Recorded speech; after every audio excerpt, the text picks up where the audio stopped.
नमस्कार मित्रांनो, ज्ञानाय स्पर्धा परीक्षा केंद्र पुणेच्या वतीने मी आपले या ठिकाणी सहर्ष स्वागत करतोय। विद्यार्थी मित्रांनो, 2021 मध्ये झालेल्या संपूर्ण पोलीस भरती पेपरची पेपर विश्लेषण सिरीज आम्ही आमच्या YouTube चॅनलवरती आणलेली आहे। तुम्ही आमच्या या YouTube चॅनलला सबस्क्राइब करा, लाईक करा आणि ते चॅनल तुमच्या मित्रांपर्यंत शेअर करा। तसेच प्ले स्टोर वरती ज्ञानाय अकॅडमीच्या नावाने आमचं ॲप आहे, ते ॲप तुम्ही खाली डिस्क्रिप्शन बॉक्समध्ये त्याची लिंक दिलेली आहे। ती लिंक पाहून त्या ठिकाणी ते ॲप तुम्ही डाउनलोड करा।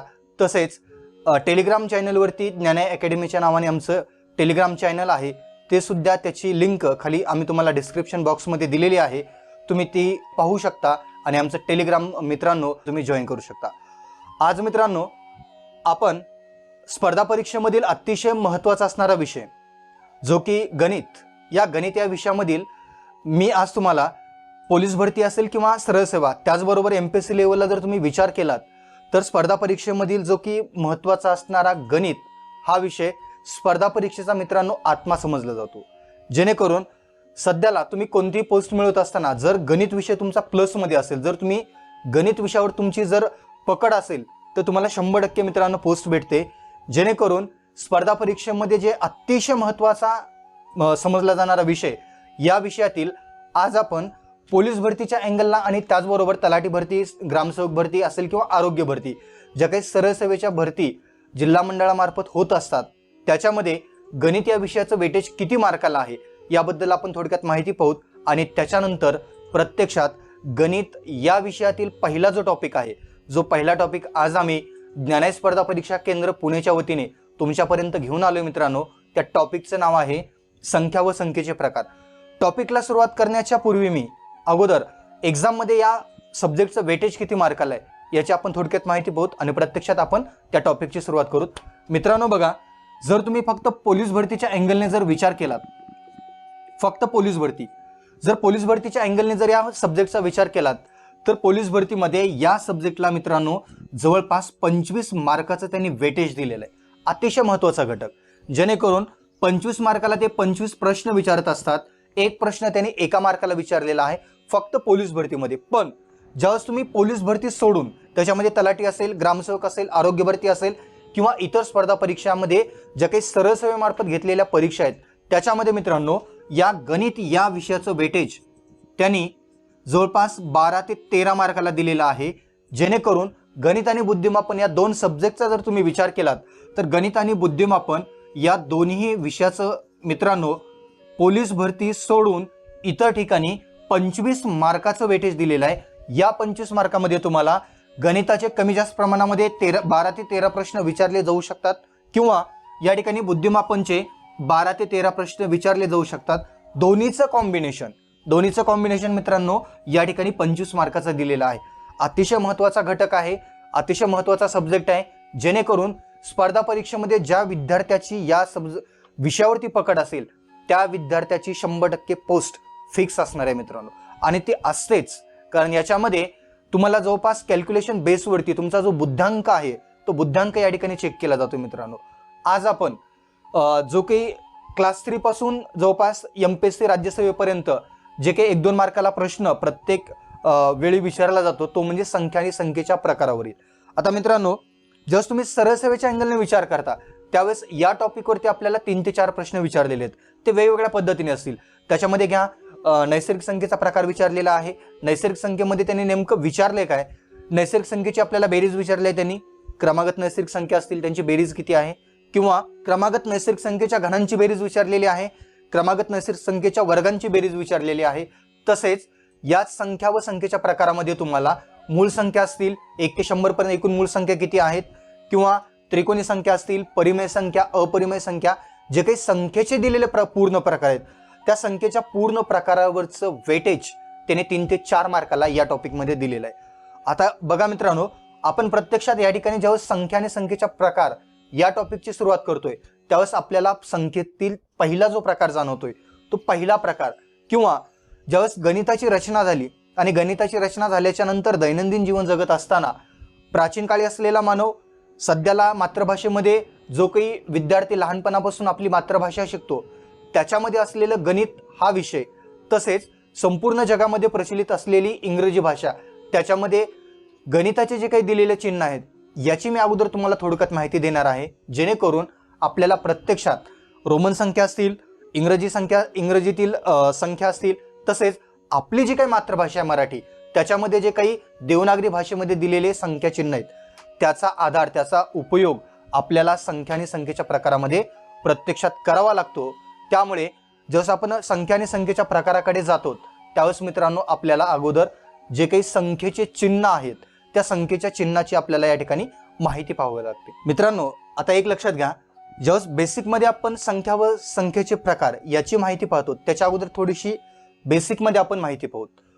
ज्यावेळेस गणिताची सुरुवात झाली, प्राचीन काळापासून गणित हा विषय अस्तित्वामध्ये आहे आणि सध्याला एकदम चांगल्या पद्धतीने तो आपण त्याला असं म्हणता येईल की एक वेगळ्या पद्धतीची दुनिया, त्याची एक दुनिया गणिताशी सध्याला निर्माण झालेली आहे. तर या दुनियेमध्ये जगत असताना मित्रांनो जे काही बेसिकमध्ये गणिताची निर्मिती कशी झाली किंवा सध्याला जे काही गणित अस्तित्वामध्ये आहे या अस्तित्वामध्ये असलेल्या गणिताचा पाया नेमका कुठून सुरुवात झाला याची माहिती पण आपल्याला असणं खूप गरजेचं आहे. आता एक लक्षात घ्या, जेव्हा तुम्ही गणितामधील महत्त्वाच्या काही संख्या चिन्हांचा आधार पाहता किंवा नेमकं प्राचीन काळी जे काही संख्या चिन्ह अस्तित्वात होती ती नेमकं कोणती याची बेस, याचा माहिती आपल्याला जर असेल ना मित्रांनो, जेणेकरून संख्या व संख्येचे प्रकार हा टॉपिक तुम्ही अभ्यासत असताना याचा खूप चांगल्या पद्धतीने इंटरेस्ट येणार आहे. आता एक लक्षात घ्या, ज्यावेळेस तुम्ही प्राचीन काळाचा विचार करता त्यावेळेस मित्रांनो प्राचीन काळाचा विचार करत असताना ग्रीक भाषा, जे काही प्राचीन ग्रीक लोक आहेत ते संपूर्ण जगामध्ये तत्ववेत्ते म्हणून ओळखले जायचे. आणि प्राचीन काळामध्ये जे काही ग्रीक लोकांनी त्यांच्या दैनंदिन व्यवहारामध्ये ज्या संख्या पद्धतीचा आधार घेतला, ज्या संख्या पद्धतीचा आधार घेऊन त्याने संपूर्ण आपलं आयुष्य जगले आणि त्या संख्या पद्धतीचा आधार सध्याला पण आधुनिक जगातील गणितामध्ये चांगल्या पद्धतीने ज्याचा आधार घेतला जातो त्याच्यामध्ये मित्रांनो आपण पहिला जो संख्या चिन्हाचा आधार आहे तो म्हणजे येतोय आपला रोमन संख्या चिन्हाचा. आता एक लक्षात घ्या, हे नेमकं रोमन संख्या चिन्ह आहेत तरी काय, तर आपली जी काही अल्फाबेटिकल दिलेली आहे ABCD त्याच्यामध्ये मित्रांनो जे काही छोटे मोठे दिलेले अल्फाबेट्स आहेत त्या अल्फाबेट्सचा आधार त्यांनी त्या प्राचीन काळी अस्तित्वामध्ये असलेल्या ग्रीक रोमन चिन्हाला त्यांनी संख्येचा आधार दिलेला आहे. आता याच्यामध्ये एक लक्षात घ्या, जर आपण रोमन संख्या चिन्हामध्ये एक हे अक्षर त्यांनी कोणत्या अल्फाबेट्सचा आधार घेऊन त्यांनी लिहिलेलं आहे तर मित्रांनो आपल्याला त्याचं उत्तर सांगता येईल. आपल्या इंग्रजीमध्ये असलेलं आय जे अल्फाबेट्स आहे हे आय म्हणजे त्या रोमन काळामध्ये अस्तित्वात असलेलं एक आहे मित्रांनो. सध्याला पण आपण याचाच आधार घेतो. त्याचबरोबर दोन आय एकत्र केल्याच्या नंतर त्यांनी त्याला दोन म्हटलेलं आहे मित्रांनो. ज्यावेळेस अल्फाबेट्स मधील 3 आय एकत्र येतात त्यावेळेस त्याला त्यांनी 3 असं म्हटलेलं आहे. आणि ज्यावेळेस मित्रांनो एक आय आणि अल्फाबेट्स मध्ये अस्तित्वात असलेलं व्ही हे ज्यावेळेस एकत्र आलं त्यावेळेस त्याला त्यांनी 4 असं त्या संख्येला त्यांनी नाव दिलेलं आहे. सांगण्याचं तात्पर्य एवढंच आहे, प्राचीन काळापासून जी काही अस्तित्वामध्ये असलेली गणितातील संख्या पद्धती आहे तीच मानवाने डेव्हलप करून तिचा स्वीकार आजच्या जगामध्ये केलेला आहे. आता मित्रांनो या रोमन संख्या चिन्हामध्ये थोडंसं इंटरेस्ट आहे, याच्यामध्ये काहीतरी तथ्य येतं. नेमकं याची बेरीज कशी केली जाते, याची वजाबाकी कशी केली जाते, किंवा एखाद्या रोमन संख्येच्या डावीकडे किंवा उजवीकडे जेव्हा तुम्ही लहान किंवा मोठे रोमन संख्या चिन्ह ठेवता त्यावेळेस त्याची बेरीज होते का वजाबाकी याची माहिती पण आपल्याला असणं खूप गरजेचं आहे. जेणेकरून फक्त लिहिते वेळेस तुम्ही या ठिकाणी हे 4 या पद्धतीने जरी लिहिलं पण याच ठिकाणी जर तुम्ही फक्त व्ही जर घेतलं तर याची किंमत डावीकडे असलेल्या रोमन संख्या चिन्हाची किंमत मित्रांनो 4 येते आणि याची किंमत 5 येते. मग दोन्हीमध्ये फरक नेमका कसा याची माहिती तुम्हाला असणं खूप गरजेचं आहे. आता एक लक्षात घ्या, उदाहरणादाखल मी तुम्हाला एक उदाहरण घेतो या ठिकाणी जेणेकरून ही कन्सेप्ट बेरीज होते का नेमकं वजाबाकी होते ही आपल्या या ठिकाणी क्लिअर होईल. बघा मित्रांनो, हे दिलेलं एक रोमन संख्या चिन्ह आहे ज्याची किंमत येते 5. जर या दिलेल्या रोमन संख्या चिन्हाच्या डावीकडे म्हणजे या बाजूला, या डाव्या बाजूला जर एखादं छोटं रोमन संख्या चिन्ह जर लिहिलेलं असेल, दिलेल्या मोठ्या रोमन संख्याच्या डावीकडे जर छोटं रोमन संख्या चिन्ह लिहिलं तर मित्रांनो याची किंमत 4 होते. पण एक लक्षात घ्या, जर दिलेल्या रोमन संख्या चिन्हाच्या उजवीकडे जर एखादं रोमन संख्या चिन्ह लिहिलं तर या ठिकाणी मोठ्या रोमन संख्या चिन्हामध्ये छोटं रोमन संख्या चिन्ह प्लस केलं जातं आणि त्याची किंमत मित्रांनो 6 येते. समजतंय का?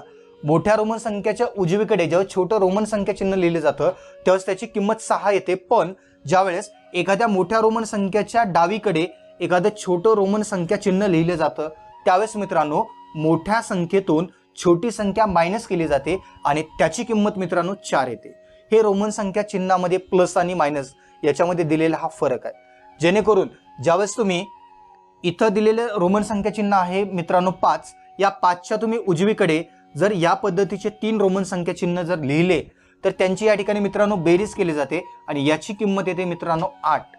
पण या ठिकाणी जर उदाहरणादाखल या x या रोमन संख्या चिन्हाची किंमत आहे मित्रांनो 10, पण या 10च्या डावीकडे ज्यावेळेस तुम्ही छोटं रोमन संख्या चिन्ह लिहिता त्यावेळेस मोठ्या संख्येतून छोटी संख्या मायनस केली जाते आणि या संख्येची किंमत येते मित्रांनो 9.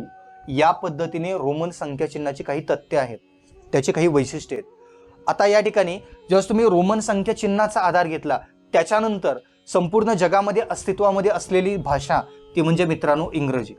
आणि या ठिकाणी इंग्रजी या भाषेचा वापर आपण आपल्या घरी असलेलं बाळ जे की KG सेक्शन पासून शाळेमध्ये जातं ते बाळ सुद्धा आपण इंग्रजीच्या संख्या चिन्हाचा आधार घेऊन सध्याला आपल्या आयुष्याची सुरुवात त्याने केलेली असते.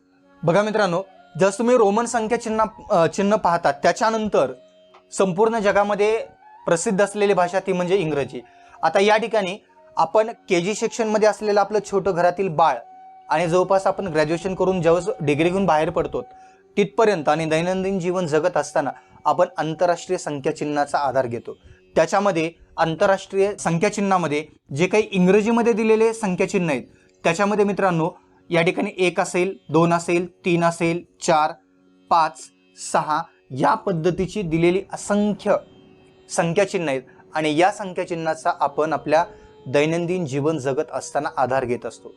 संख्या आणि संख्येचे प्रकार हा टॉपिक अभ्यासत असताना रोमन संख्या चिन्हाच्या नंतर इंग्रजी संख्या चिन्हाला अतिशय चांगल्या पद्धतीचं त्यांनी वेटेज दिलेलं आहे, त्याला महत्व आहे मित्रांनो. त्याच्यानंतर देवनागरी संख्या चिन्हाचा त्यांनी आधार घेतलेला आहे. आता मित्रांनो एक लक्षात घ्या, नेमकं देवनागरी संख्या चिन्ह म्हणजे काय? आपली मातृभाषा आहे मराठी आणि आपली जी काही दिलेली मातृभाषा मराठी आहे, आपल्या घरामध्ये जन्मलेलं बाळ ज्यावेळेस ते 1 वर्षाचं होतं त्यावेळेस ते कुठेतरी बोलू लागतं आणि ज्यावेळेस आपलं बाळ घरातील बोलू लागतं त्यावेळेस आपण जे काही संख्या चिन्हाचा आधार आपल्या मातृभाषेमधून घेतलेला आहे त्या मातृभाषेतून घेतलेल्या संख्या चिन्हाला त्याने देवनागरी संख्या चिन्ह असं म्हटलेलं आहे. आणि या देवनागरी संख्या चिन्हामध्ये मित्रांनो आपली असलेली मराठी भाषा येते, हिंदी भाषेचं लिखाण देवनागरी भाषेमध्ये केलेलं आहे, संस्कृत भाषेचं लिखाण सुद्धा त्यांनी देवनागरी भाषेमध्ये केलेलं आहे. आणि अशा या देवनागरी भाषेमध्ये मित्रांनो इथं दिलेले जे काही इंग्रजीमधील संख्या चिन्ह आहेत तेच आहेत, फक्त त्यांनी आपल्या भाषेमध्ये त्याचा आधार घेतलेला आहे. उदाहरणादाखल या ठिकाणी मित्रांनो 1 असेल, 2 आहे, 3 आहे, त्याच्यानंतर 4,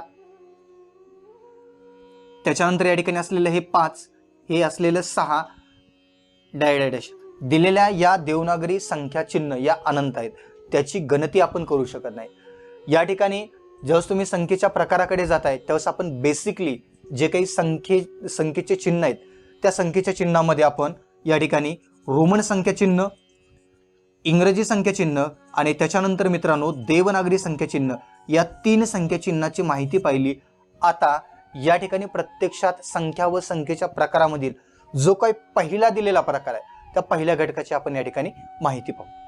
मित्रांनो संख्या आणि संख्येच्या प्रकारामध्ये पहिला प्रकार घेतोय तो म्हणजे आपण नैसर्गिक संख्येचा. आता या ठिकाणी एक लक्षात घ्या, जेव्हा तुम्ही नैसर्गिक संख्येचा प्रकार पाहता त्यावेळेस नैसर्गिक संख्येमध्ये नेमकं कोणती संख्या येते याच्यावरती सरळसेवेमध्ये बऱ्याच वेळेस प्रश्न विचारलेला आहे. नैसर्गिक संख्या चिन्हाची वैशिष्ट्ये काय आहेत?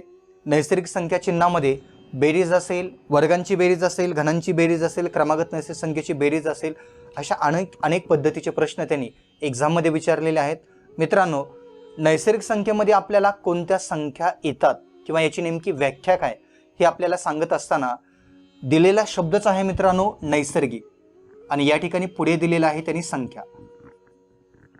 आता एक लक्षात घ्या, जस्ट नैसर्गिक संख्या अस्तित्वामध्ये आल्या किंवा प्राचीन काळामध्ये जो काही मानव अस्तित्वामध्ये होता तो आपलं जीवन जगत असताना निसर्गामध्ये ज्या काही उपलब्ध होत असलेल्या संख्या आहेत त्या संख्येचा आधार घेऊन त्याने आपलं आयुष्य जगायला सुरुवात केली.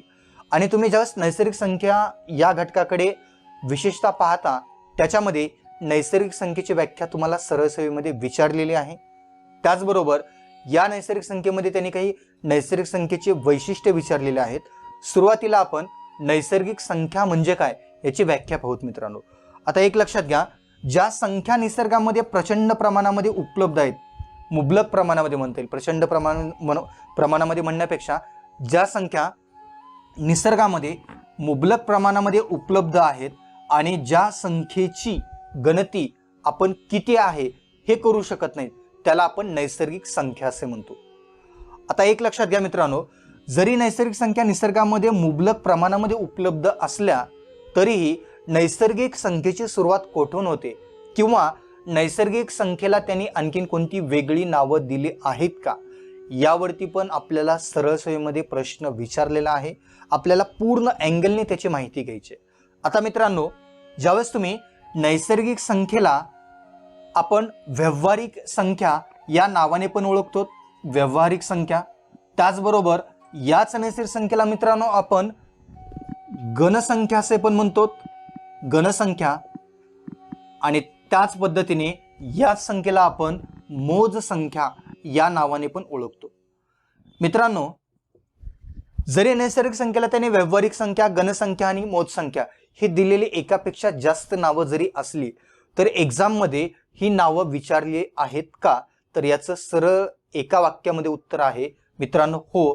कारण बऱ्याच वेळेस प्रत्येक एक्झाम मध्ये त्यांनी व्याख्येच्या स्वरूपामध्ये वेगवेगळ्या पद्धतीची नावं विचारलेली आहेत. आता याच्यामध्ये बघा, ज्यावेळेस तुम्ही नैसर्गिक संख्येला व्यावहारिक संख्या म्हणता त्यावेळेस आपण दैनंदिन व्यवहार करत असताना शून्याचा कधीही व्यवहारामध्ये वापर करत नाहीत किंवा ऋण संख्येचा पण आपण व्यवहारामध्ये कधी वापर करत नाहीत. त्याच्यामुळे नैसर्गिक संख्येमध्ये शून्य आणि ऋण संख्या या दोन संख्येचा मित्रांनो समावेश होत नाही. कारण कधीही आपण मार्केटमध्ये गेल्याच्या नंतर, आता उदाहरणार्थ तुमचे दोन मित्र आहेत, दोन मित्रांमध्ये व्यवहार करत असताना एखाद्या मित्राकडून तुम्ही ज्यावेळेस पैसे घेता त्यावेळेस पैसे घेतल्याच्या नंतर पैसे हे आपण प्लसमध्ये घेतो. त्याच्याकडून जर आपण 10 रुपये घेतले तर आपण 10च रुपये त्याला परत देत असतो मित्रांनो. किंवा जर तुमच्याकडे जास्त असतील तर तुम्ही त्या मित्राला देऊ शकता. याचा अर्थ ज्यावेळेस तुम्ही व्यवहार करता त्यास व्यवहारामध्ये वापरण्यात आलेली संख्या ही मित्रांनो प्लस आहे, ती धनसंख्या आहे. त्याचबरोबर ज्यावेळेस तुम्ही एखाद्या मित्राला आपल्या पैसे देता त्यावेळेस पैसे दिल्याच्या नंतर पैशाची गणती केली जाते मित्रांनो. की मी उदाहरणादाखल तुला 100 रुपये दिले आहेत, मी तुला 500 रुपये दिलेले आहेत. याचा अर्थ नैसर्गिक संख्या मित्रांनो तुम्हाला मोजता सुद्धा येतात, त्या संख्या मोजता पण येतात. किंवा एखाद्या कंपनीमध्ये जर राम नावाचा व्यक्ती जर जॉब करत असेल आणि राम नावाचा व्यक्ती त्या कंपनीमध्ये जॉब करत असताना त्या रामचा जर दर महिन्याचा पगार हा 20,000 जर असेल, त्याचा पगार जर 20,000 असेल मित्रांनो, तर दिलेले पैसे हे व्यवहारामध्ये त्यांनी वापरलेले आहेत, ते मोजता आलेले आहेत, त्याची किंमत ठरवता आलेली आहे. त्यामुळे नैसर्गिक संख्येला त्यांनी व्यावहारिक संख्या हे पण नाव दिलेलं आहे, नैसर्गिक संख्येला त्यांनी गणसंख्या पण नाव दिलेलं आहे आणि नैसर्गिक संख्येला मित्रांनो त्यांनी मोज संख्या हे पण नाव दिलेलं आहे. पण नैसर्गिक संख्येचं जर आपल्याला एक वैशिष्ट्य सांगायचं झालं तर नैसर्गिक संख्येमध्ये मित्रांनो शून्य आणि ऋण संख्या या दोन संख्येचा समावेश होत नाही. हे नैसर्गिक संख्येचं महत्त्वाचं वैशिष्ट्य आहे मित्रांनो. मग जर नैसर्गिक संख्येमध्ये शून्य आणि ऋण संख्या या दोन संख्येचा जर समावेश होत नसेल तर प्रत्यक्षात नैसर्गिक संख्येमध्ये कोणत्या संख्येचा समावेश होतो, तर नैसर्गिक संख्येमध्ये मित्रांनो ज्याची सुरुवात ही 1 पासून होते, 1, 2, 3, 4, 5 आणि दिलेल्या संख्या या मित्रांनो अनंत आहेत.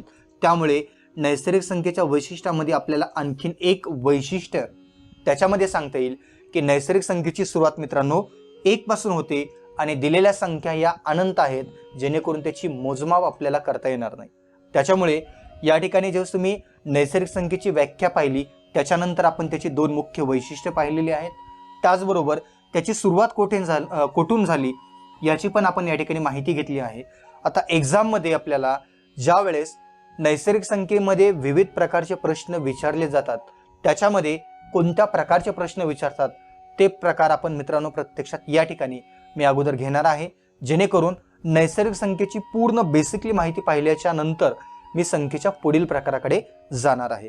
आता एक लक्षात घ्या, ज्यावेळेस तुम्ही नैसर्गिक संख्येची व्याख्या पाहिली त्याच्यानंतर मित्रांनो आपल्याला एक्झाममध्ये नैसर्गिक संख्येची बेरीज विचारलेली आहे आता बेरजेमध्ये त्यांनी कोणत्या प्रकारचा प्रश्न विचारलाय त्याच्यामध्ये प्रश्न पहिला घ्या मित्रांनो. या ठिकाणी 1 ते 10 पर्यंतच्या नैसर्गिक संख्येची बेरीज किती हा एक्झाम मध्ये मित्रांनो सरळ सेवेमध्ये विचारलेला प्रश्न आहे. आपण सरळ सेवेपासून तयारी करतोय जेणेकरून प्रत्येक बेसवरती कोणत्या प्रकारचे त्यांनी प्रश्न विचारलेले आहेत याची पूर्ण आपल्याला कल्पना असणं खूप गरजेचे आहे. आता या ठिकाणी बघा मित्रांनो 1 ते 10 पर्यंतच्या नैसर्गिक संख्येची बेरीज विचारलेली आहे. आता हा प्रश्न सोडत असताना तुम्ही दोन्ही पद्धतीने प्रश्न सोडवू शकतात मित्रांनो. एक तर तुम्हाला 1 + 2 + 3 + 4 टिंबटिंब या पद्धतीने दिलेली संख्या आहे मित्रांनो या ठिकाणी 10, म्हणजे पूर्ण संख्येची मांडणी करून तुम्ही याचं उत्तर काढू शकता, किंवा आणखीन एका पद्धतीने वेगळ्या पद्धतीने पण तुम्ही याचं उत्तर काढू शकता. आता एक लक्षात घ्या, आपल्याला हा प्रश्न कमीत कमी 5 ते 10 सेकंदामध्ये एक्झाममध्ये सुटला पाहिजे, जेणेकरून ज्या ठिकाणी अवघड काठिण्य पातळी ज्या प्रश्नाची वाढवलेली आहे त्या ठिकाणी आपल्याला त्या ठिकाणी जो आपला वाचलेला वेळ आहे तो वेळ आपल्याला मित्रांनो त्या ठिकाणी त्याची आपल्याला बचत करता येणार आहे, तो वेळ त्या ठिकाणी आपल्याला घालवता येणार आहे. आता या ठिकाणी एक्झाममध्ये तुम्हाला जो काही विचारलेला प्रश्न आहे 1 ते 10 पर्यंतच्या नैसर्गिक संख्येची बेरीज किती. आता मित्रांनो तुम्ही याही पद्धतीने मांडणी करून प्रश्न सोडवा, किंवा दुसरी एक मांडणी सांगतो मी जे की आपल्याला 5 ते 10 सेकंदामध्ये आपल्या उत्तरापर्यंत घेऊन जाणार आहे. या ठिकाणी बघा, शेवटी दिलेली संख्या आहे मित्रांनो 10. या ठिकाणी 10 कंसामध्ये 10 + 1 भागिले मित्रांनो आपल्याला 2 करायचं आहे, कारण दिलेल्या प्रश्नामध्ये त्यांनी 1 ते 10 पर्यंतच्या नैसर्गिक संख्येची बेरीज विचारलेली आहे. त्यामुळे मी शेवटी दिलेली संख्या मित्रांनो 10 घेतली आहे. ब्रॅकेटमध्ये या ठिकाणी 10 + 1 भागिले किती मित्रांनो 2. त्याच्यानंतर बघा, हे ब्रॅकेट सोडवल्याच्या नंतर या ब्रॅकेटचं उत्तर येतं मित्रांनो 11. त्यामुळे 10 × 11 भागिले किती मित्रांनो 2. या ठिकाणी बेक बे 10. त्याच्यानंतर 5 × 11 या दोन संख्येचा गुणाकार आला मित्रांनो 55. याचा अर्थ 1 ते 10 पर्यंतच्या नैसर्गिक संख्येची एकूण बेरीज किती, तर 1 ते 10 पर्यंतच्या नैसर्गिक संख्येची एकूण बेरीज येते मित्रांनो या ठिकाणी 55. त्यानंतर आणखीन एक प्रश्न पाहू, जेणेकरून आपल्याला ही कन्सेप्ट पूर्ण क्लिअर समजली पाहिजे आणि याचा फायदा आपल्याला एक्झाममध्ये नक्कीच झाला पाहिजे. आता एक उदाहरण घ्या मित्रांनो, 1 ते 15 पर्यंतच्या नैसर्गिक संख्येची बेरीज किती हा दिलेला एक प्रश्न आहे मित्रांनो. बेरीज किती बघा, दिलेल्या प्रश्नामध्ये मित्रांनो आपल्याला नैसर्गिक संख्या त्याने विचारल्यात 15 पर्यंत. याचा अर्थ शेवटी दिलेली संख्या आहे मित्रांनो 15. ब्रॅकेटमध्ये 15 + 1 घ्या मित्रांनो, भागिले किती, भागिले या ठिकाणी 2 घ्या. त्यानंतर काय करायचंय, ब्रॅकेटमध्ये दिलेल्या पूर्ण संख्येची तुम्हाला बेरीज करायची आहे. या ठिकाणी 15 + 1 किती होतात मित्रांनो 16. कंसाच्या बाहेर परत एक संख्या आहे, त्यामुळे या ठिकाणी गुणाकाराचं चिन्ह ठेवा आणि कंसाच्या बाहेरची असलेली संख्या ती 15 ॲज इट इज घ्या, भागिले 2 करा मित्रांनो. या ठिकाणी या 2ने 16ला भाग जातोय, त्यामुळे त्या ठिकाणी तुम्ही भाग देऊ शकता. बेक बे 8 त्यानंतर मित्रांनो शिल्लक काय राहतात 15 × या ठिकाणी 8. या दोन संख्येचा गुणाकार करा मित्रांनो. या दोन संख्येचा आलेला गुणाकार, हा गुणाकार म्हणजे 1 ते 15 पर्यंत विचारलेल्या नैसर्गिक संख्येची बेरीज असणार आहे. आता या ठिकाणी 15 × 20 याचा अर्थ आलेली बेरीज ही पूर्ण बेरीज आहे मित्रांनो, किंवा या ठिकाणी आलेला हा गुणाकार म्हणजेच 1 ते 15 पर्यंतच्या नैसर्गिक संख्येची बेरीज आहे. तो गुणाकार आला या ठिकाणी 120. मित्रांनो आता या ठिकाणी आपण जे नैसर्गिक संख्येच्या बेरजेचे जे काही पाहिलेले 2 उदाहरणं आहेत, त्याच्यानंतर आणखीन एक 2 ते 3 उदाहरणं पाहू, जेणेकरून आपली पूर्ण संकल्पना या ठिकाणी क्लिअर होणार आहे. बघा, जर तुम्हाला क्रमागत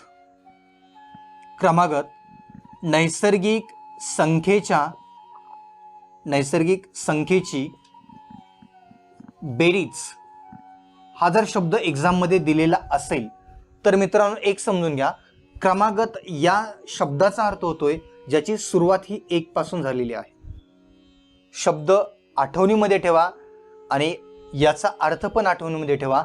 जर क्रमागत शब्द एक्झाम मध्ये आला तर आपल्याला ज्याची सुरुवात 1 पासून झालेली आहे त्याला म्हणायचं मित्रांनो क्रमागत.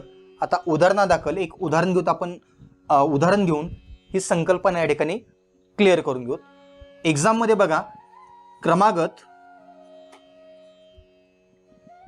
35 पर्यंतच्या नैसर्गिक संख्येची बेरीज किती हा जर त्यांनी प्रश्न दिला असेल आणि प्रश्नामध्ये मित्रांनो जर आपल्याला क्रमागत हा जर शब्द आला तर तुम्ही स्वतः समजून घ्या, कारण मी तुम्हाला आत्ताच सांगितलेलं आहे या प्रश्नामध्ये त्यांनी असं विचारलेलं आहे की 1 ते 35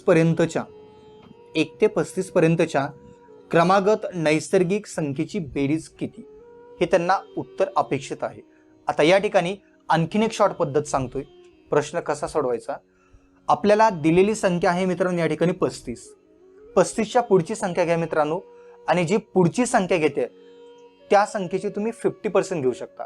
म्हणजे या ठिकाणी 35 या संख्येच्या पुढची संख्या येते मित्रांनो 36 आणि 36चे अर्धे किती होतात तर 36चे अर्धे होतात मित्रांनो या ठिकाणी 18. त्यामुळे 35 गुणिले 18 या ठिकाणी या दोन संख्येचा जर तुम्ही गुणाकार केलात तर क्रमागत 1 ते 35 पर्यंतच्या नैसर्गिक संख्येची बेरीज तुम्हाला या ठिकाणी भेटणार आहे. बघा 35 गुणिले 18 करा, या दोन संख्येचा गुणाकार म्हणजे त्याची आपली काय असणार आहे बेरीज असणार आहे. ज्या विद्यार्थ्यांना 18चा पाढा जमत नाही त्यांनी गुणाकार मी कोणत्या प्रकारे करतोय थोडंसं व्यवस्थित लक्ष द्या मित्रांनो. बघा एकक स्थानी या ठिकाणी 8 आहे, वरती एकक स्थानी 5 आहे. अगोदर या दोन संख्येचा गुणाकार करा. 8 पंचे किती होतात 40 होतात. 40ला या ठिकाणी 0 हातचे आले 4 मित्रांनो. त्याच्यानंतर तिरकस गुणाकार करायचा आहे आणि तिरकस गुणाकाराची बेरीज करायची आहे. आता गुणाकार कसा करतोय बघा या ठिकाणी 8 त्रिक 24 आणि 5 एक 5. 8 त्रिक 24 5 एक 5. 24 आणि 5 किती होतात मित्रांनो तर 24 आणि 5 29 होतात. 29 आणि तुमचे हातचे 4 आहेत. या ठिकाणी किती झाले या ठिकाणी झाले मित्रांनो 33. 33ला 3 ठेवा, परत हातचे किती आले या ठिकाणी परत हातचे 3 येतात. त्यानंतर 3 गुणिले 1 3 एक 3 आणि हातचे किती 3 इथं झाले मित्रांनो 6. याचा अर्थ क्रमागत 35 पर्यंतच्या नैसर्गिक संख्येची बेरीज किती आली तर नैसर्गिक संख्येची बेरीज आली मित्रांनो या ठिकाणी 630. याही शॉर्ट पद्धतीने आपल्याला उत्तर काढता येतं. आता त्यानंतर आणखीन एक उदाहरण घेतो. एक्झाम मध्ये आपल्याला वेगवेगळ्या पद्धतीचे उदाहरणं विचारलेले आहेत. जेवढी काही तुमची प्रॅक्टिस चांगली असेल तेवढं तुम्हाला मित्रांनो एक्झाम मध्ये पकड त्या विषयावरती आणि त्या प्रश्नावरती मिळवता येणार आहे. पुढील प्रश्न बघा क्रमागत 25 पर्यंतच्या नैसर्गिक संख्येची बेरीज किती मित्रांनो. दिलेल्या प्रश्नामध्ये त्यांनी शब्द दिलेला आहे क्रमागत, याचा अर्थ सुरुवात 1 पासून होणार आहे. जर दिलेल्या प्रश्नामध्ये 1 पासून सुरुवात होणार असेल तर शेवटी दिलेली संख्या किती आहे मित्रांनो या ठिकाणी 25 येते. त्यामुळे 25च्या पुढची डायरेक्टली संख्या घ्या. 25च्या पुढची संख्या आली मित्रांनो 26. 26ला अर्धे करा, त्या ठिकाणी झाले 13. त्यामुळे 25 गुणिले 13, 13चा पाढा या ठिकाणी 25 पर्यंत म्हणा जेणेकरून तुमचं या ठिकाणी उत्तर क्लिअर होईल. 13 पाची किती झाले मित्रांनो 65. 65ला 5 हातचे आले परत 6. 13 दोन्ही 26 हे 26 आणि हातचे किती 6. या ठिकाणी एकूण उत्तर आलं तुमचं 325. याचा अर्थ 1 ते 25 पर्यंतच्या क्रमागत नैसर्गिक संख्येची बेरीज किती तर 325 हे आपलं काय असेल या ठिकाणी उत्तर असेल मित्रांनो. चला यानंतर आपण नैसर्गिक संख्येमध्येच आपल्याला आणखीन एक वेगळ्या पद्धतीचा त्यांनी प्रश्न विचारलेला आहे. तो प्रश्न म्हणजे मित्रांनो नैसर्गिक संख्येच्या बेरीजच्या नंतर त्यांनी नैसर्गिक संख्येच्या वर्गांची बेरीज विचारलेली आहे. आता वर्गांच्या बेरजेमध्ये त्यांनी क्रमागत ज्या काही नैसर्गिक संख्या आहेत त्या वर्गांची त्यांनी बेरीज विचारली आहे. आता या ठिकाणी प्रश्न विचारण्याचा एक्झाम मध्ये अँगल कोणता आहे, कशा प्रकारचे प्रश्न याच्यावरती विचारले जातात ते प्रत्यक्षात आपण या ठिकाणी पाहू. 1 ते 10 पर्यंत सर्व मुलांनी लिहून घ्यायचं आहे. 1 ते 10 पर्यंत 1 ते 10 पर्यंतच्या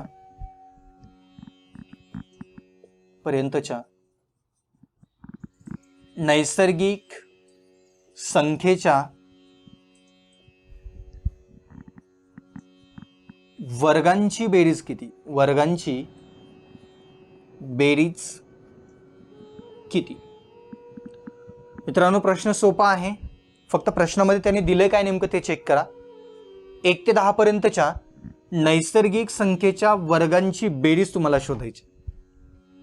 त्यांचा उद्देश कसा आहे बघा. आपल्याला माहिती आहे 1 चा वर्ग येतो, किती येतो मित्रांनो? 1च येतोय. 2 चा वर्ग येतो मित्रांनो या ठिकाणी 4. 3 चा वर्ग येतो या ठिकाणी 9. अशा पद्धतीने तुम्हाला 10 पर्यंतचे पूर्ण वर्ग घ्यायचे आहेत आणि त्या सर्वांची बेरीज करायची आहे. आता एक्झाम मध्ये आपल्याला एवढा तर वेळ नसतो की प्रत्येक संख्येचा वर्ग काढा, त्याच्यानंतर त्याची बेरीज करा आणि फायनल उत्तराकडे जा. याची एक शॉर्ट पद्धत आहे मित्रांनो. ही शॉर्ट पद्धत आपण तुम्हाला या ज्ञानाई स्पर्धा परीक्षा केंद्राच्या वतीने तुमच्यापर्यंत आम्ही पोहोचवण्याचा प्रयत्न करतोय. बघा, दिलेल्या प्रश्नामध्ये त्यांनी सांगितलंय शेवटी 10 पर्यंतच्या नैसर्गिक संख्येच्या वर्गांची बेरीज करायची आहे. मी मांडणी कोणत्या प्रकारे करतोय अगोदर व्यवस्थित समजून घ्या, त्याच्यानंतर मी तुम्हाला सूत्र सांगेल, जेणेकरून जर मांडणी तुम्हाला एक वेळ समजली तर सूत्राचा आधार घेण्याची गरज पडणार नाही. डायरेक्टली तुम्ही मांडणी करून उत्तरापर्यंत तुम्ही जाऊ शकता. बघा मित्रांनो, शेवटी दिलेली संख्या आहे या ठिकाणी 10. त्याच्यानंतर ब्रॅकेट करायचे, 10 + 1 घ्यायचे. त्यानंतर आणखीन एक ब्रॅकेट करा, या ठिकाणी 2 × 10 + 1 करा मित्रांनो, आणि भागिले या ठिकाणी तुम्हाला 6 करायचे. भागिले किती करायचे? 6 करायचे. आता या ठिकाणी 10 म्हणजे काय? तर 10 म्हणजे शेवटी दिलेली संख्या असणार आहे. त्यामुळे इथं ब्रॅकेटमध्ये दिलेली बेरीज आणि पलीकडील ब्रॅकेटमध्ये दिलेली बेरीज आणि गुणाकार दोन्ही अगोदर सोडून घ्या. सोडवल्याच्या नंतर मित्रांनो या ठिकाणी 10च्या नंतर या ठिकाणी गुणाकाराचं चिन्ह असणार आहे. हे 10 + 1 किती झाले? या ठिकाणी 11 होतात. गुणिले 2 × 10 म्हणजे 10 × 20 + 1 इथं झाले मित्रांनो 21. भागिले किती? तर भागिले 6 मित्रांनो. आता त्यानंतर या 6ला 3 ने भाग बसतोय आणि या 21ला पण मित्रांनो 3 ने भाग बसतोय. त्यामुळे आपण या ठिकाणी भाग देऊ शकतो. 3 × 2 = 6, 3 × 7 = 21. त्याच्यानंतर या 2 ने या 5ला भाग बसतोय. बे 5 = 10 झाले मित्रांनो. आता भाग जर बसत नसेल तर गुणाकार करा आणि गुणाकार केल्याच्या नंतर येणारं उत्तर 1 ते 10 पर्यंतच्या नैसर्गिक संख्येच्या वर्गांची बेरीज असणार आहे. आता या ठिकाणी 5 × 11 याचा अर्थ 55 झाले मित्रांनो. गुणिले या ठिकाणचे असलेले हे 7, गुणाकार करा. 7×5 = 35, 35ला 5 हातचे आले मित्रांनो 3. त्याच्यानंतर 7×5 = 35, 35 आणि 3 या ठिकाणी होतात 38. याचा अर्थ येणारं उत्तर 1 ते 10 पर्यंतच्या नैसर्गिक संख्येच्या वर्गांची बेरीज किती? तर याचं उत्तर आहे मित्रांनो 385. बघा, सूत्राचा आधार न घेता पण आपण या पद्धतीचा प्रश्न सोडवू शकतो. जर तुम्हाला सूत्र जर पाहायचं असेल तर या ठिकाणी हे सूत्र मी तुम्हाला लिहून देतोय. ते सूत्र मुलांनी फक्त जर तुम्हाला प्रश्नामध्ये 1 ते 10 पर्यंत याचा अर्थ क्रमागत नैसर्गिक संख्या जर दिल्या असतील तरच तुम्हाला हे सूत्र वापरता येणार आहे मित्रांनो. जर क्रमागत नैसर्गिक संख्या दिलेल्या नसतील तर या सूत्राचा आधार घेता येत नाही. IMP करून ठेवा, जेणेकरून तुम्हाला कुठेही तुम्ही सूत्र वापरण्याचा प्रयत्न कराल त्या ठिकाणी हे लॉजिक बसणार नाही. जर प्रश्नामध्ये त्यांनी क्रमागत नैसर्गिक संख्या दिल्या असतील तरच हे सूत्र आपल्याला कामाचं आहे. सूत्र लिहून घ्या. या ठिकाणी n कंसामध्ये n + 1, दुसऱ्या कंसामध्ये 2n + 1 भागिले किती मित्रांनो? 6. आणि या ठिकाणी एक IMP नोट करून घ्या वाटलंच तर. जर तुम्हाला क्रमागत नैसर्गिक संख्येच्या वर्गांची बेरीज जर विचारली तर या सूत्राचा मित्रांनो तुम्हाला किती यासाठी आपल्याला या सूत्राचा आधार घ्यायचा आहे. ओके, IMP करा, खूप महत्वाचं आहे. चला मित्रांनो बघा, आणखीन एक तुमच्यासाठी उदाहरण घेऊन येतोय. 1 ते 15 पर्यंतच्या नैसर्गिक संख्येच्या वर्गांची बेरीज किती. आता या ठिकाणी सूत्राचा आधार घेण्याची गरज नाही, डायरेक्टली आपण प्रश्न सोडतो. या ठिकाणी शेवटी दिलेली संख्या किती आहे मित्रांनो, या ठिकाणी आहे संख्या 15. चला 15 कंसामध्ये 15 प्लस किती 1, दुसऱ्या कंसामध्ये 2 गुणिले 15 प्लस 1 भागिले किती मित्रांनो, भागिले 6. अगोदर कंस सोडून घ्या जेणेकरून तुम्हाला काटाकाटी करायला सोपे जाईल. या ठिकाणी 15 कंसामध्ये 15 प्लस 1 किती झाले मित्रांनो, या ठिकाणी 15 गुणिले या ठिकाणी 16, त्यानंतर 15 दोन्ही 30 आणि 1 किती झाले 31 गुणिले 31 भागिले किती 6. भाग बसतोय का, भाग बसत असेल तर हमखास भाग द्या. या ठिकाणी 3 दोन्ही 6, 3 पाची 15, बे 1 बे, बे 8 16 बसतोय भाग. आता भाग बसतोय का, बसत नाही, करा गुणाकार. या ठिकाणी 5 गुणिले 8, 8 पंजे किती झाले मित्रांनो 40. आता त्याच्यानंतर 40 गुणिले 31, 31चा पाडा येत असेल म्हणू शकता, जर पाडा येत नसेल बघा गुणाकार कसा करतोय ते. या ठिकाणी 1 ने जर तुम्ही 0ला गुणलं तर उत्तर किती येणार याचं 0. त्याच्यानंतर तिरकस गुणाकार करा, 4 1 4 आणि 3 0 0, त्यामुळे या ठिकाणी उत्तर किती असेल याचं, हे 4च असणार आहे. आणि त्यानंतर 4 गुणिले 3 मित्रांनो, 4 त्रिकम 12 होतात. याचा अर्थ 1 ते 15 पर्यंतच्या नैसर्गिक संख्येच्या वर्गांची बेरीज किती, तर या ठिकाणी फायनल उत्तर किती आहे आपल्या या ठिकाणी 1240. याही प्रकारे आपल्याला प्रश्न सोडवता येतो विदाऊट सूत्राचा आधार न घेता. मित्रांनो चला आणखीन एक प्रश्न बघूत. या ठिकाणी दिलेल्या प्रश्नामध्ये त्यांनी 1 ते 20 पर्यंतच्या नैसर्गिक संख्येच्या वर्गांची बेरीज विचारलेली आहे. पुढील प्रश्न मी आणखी थोडंसं वेगळ्या पद्धतीने घेणार आहे. या ठिकाणी बघा, शेवटी दिलेली संख्या किती आहे मित्रांनो 20 आहे. ब्रॅकेटमध्ये 20 प्लस 1, दुसऱ्या ब्रॅकेटमध्ये 2 गुणिले 20 प्लस 1 भागिले किती, भागिले 6 होतात मित्रांनो. अगोदर ब्रॅकेट सोडून घ्या.